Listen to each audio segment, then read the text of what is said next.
All India Radio Delhi. The time now is just past 5:50 p.m.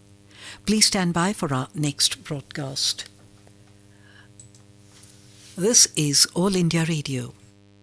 This is All India Radio. You will now hear comments from the press. The Hindu, in its editorial title Grounded, writes, even 3 weeks back, it might have been difficult to anticipate the spectacular unraveling of India's second biggest airline, Jet Airways. After all, lender banks had finally managed to oust founder Naresh Goyal from the board and had acquired majority equity control of the Bellegarde airline. More importantly, the lenders had agreed to pump in an additional 1,500 crores as emergency funding to keep the airline going until a new investor was found in a bidding process that was to be completed within a quarter. Buoyed by this, Jet's management had informed the regulator that it would fly 40 more aircraft by the end of April, taking its fleet size to 75 aircraft. At its peak, the airline flew around 120 aircraft. But as it turned out, the road to hell was paved with good intentions. Contrary to their commitment, lenders remained tight-fisted with the additional funding that was urgently needed to keep the airline afloat. Little money was released, that too in dribs and drabs. This led to a rapid deterioration in Jet's already precarious financial situation, with the airline suspending operation on Wednesday. The backtracking by banks on the additional funding appears inexplicable. It was always expected that given Jet Airways' perilous state, investors would drive hard bargains and lenders would have to take big haircuts. The recent sharp dip in Jet's already battered stock price is indicative of this sentiment. While it may seem a case of throwing good money after bad, banks having come so far may have been better off keeping the airline afloat by providing it necessary funding. A bird in the sky is worth many on the ground. The Hindu, in its editorial title, Kohli's 15 rise the ICC World Cup is cricket's holy grail. The quadrennial event played through the one-day international ODI format often shapes a legacy of squads and players. It is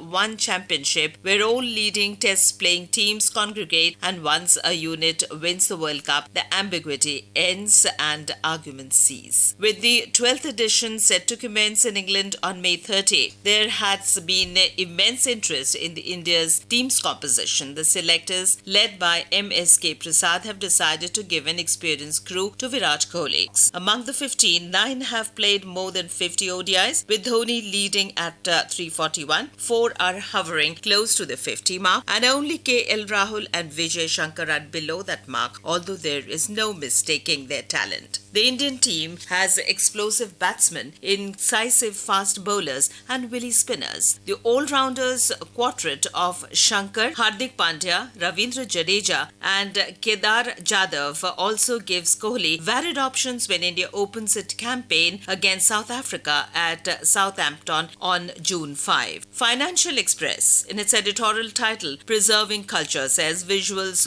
of the Notre Dame on fire, the spire crashing as flames ate away at its oak girders, inspired an unparalleled outpouring of the grief and a pledge from the French to restore its glory as soon as possible. The Notre Dame may be just one of the many symbols of France, but the French take their cultural heritage very seriously. In India, where the edifices from different periods of the nation's history are routinely defaced by vandals crawling on their walls far from disrepair thanks to state and private apathy, or worse, simply disappear, it is hard to imagine such common cause being made around the physical facet of our cultural heritage. Temples crumble, paintings fade away, squatters render medieval tombs unrecognizable, but not many seem to be bothered. Some monuments the Archaeological Survey of India ASI may protect with limited efficiency. The private sector, until the preservation and running off and revenue generation from a few monuments was auctioned, didn't show much proactive interest. Times of India, in its editorial title TikTok ban, writes following a Madras High Court order, the popular Chinese video app